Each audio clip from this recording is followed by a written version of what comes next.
స్వామీజీ నేను ఏం చేయాలి జ్ఞానం కలగడానికి? ఏం చేయని అవసరం లేదు.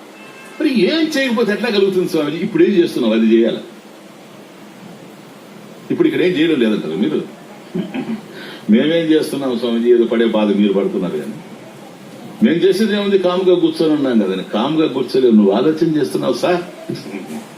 నేను చెప్పే విషయం కనుక నువ్వు ఆలోచన చేయకపోతే నేను చెప్పాల్సిన అవసరం నాకే లేదు. కనుక మీరు ఆలోచిస్తున్నారని పూర్ణంగా నమ్మి సరేనా 45 సంవత్సరాల నుంచి మాట్లాడుతున్నా, మీరు వింటున్నారు, దాని గురించి ఆలోచిస్తున్నారు అని నాకు తెలుసు, మీకు తెలుసు. కనుక మనిషి ఏమీ చేయలేదంటే కర్మ చేయలేకపోవచ్చేమో గాని శారీరకంగా కర్మ చేయకపోయినా మానసికంగా ఒక వ్యాపారం నడుస్తూనే ఉంది. ఇది కూడా కర్మే, మానసిక కర్మ. నేను మాట్లాడుతూ ఉన్నా, వాచక కర్మ. మీరు ఆలోచిస్తూ ఉన్నారు, మానస కర్మ. కర్మలు లేకుండా ఈ ప్రపంచంలో ఉండలేవు.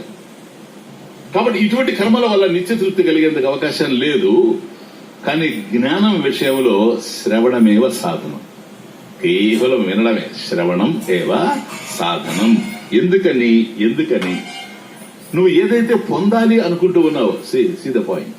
నేను ఇంట్రడక్షన్ లోనే చూచాం, ఏదో చెయ్యాలనేది మనిషి యొక్క ఆలోచన కాదు, ఏదో పొందాలి అనేది మనిషి యొక్క అభిమతం. మరి ఏం పొందాలి నువ్వు? స్వామీజీ నాకు దుఃఖం తెలియనటువంటి సుఖం కావాలి, నాకు అసంతృప్తే లేనటువంటి తృప్తి కావాలి అని నువ్వు ఆశిస్తున్నావు కదా.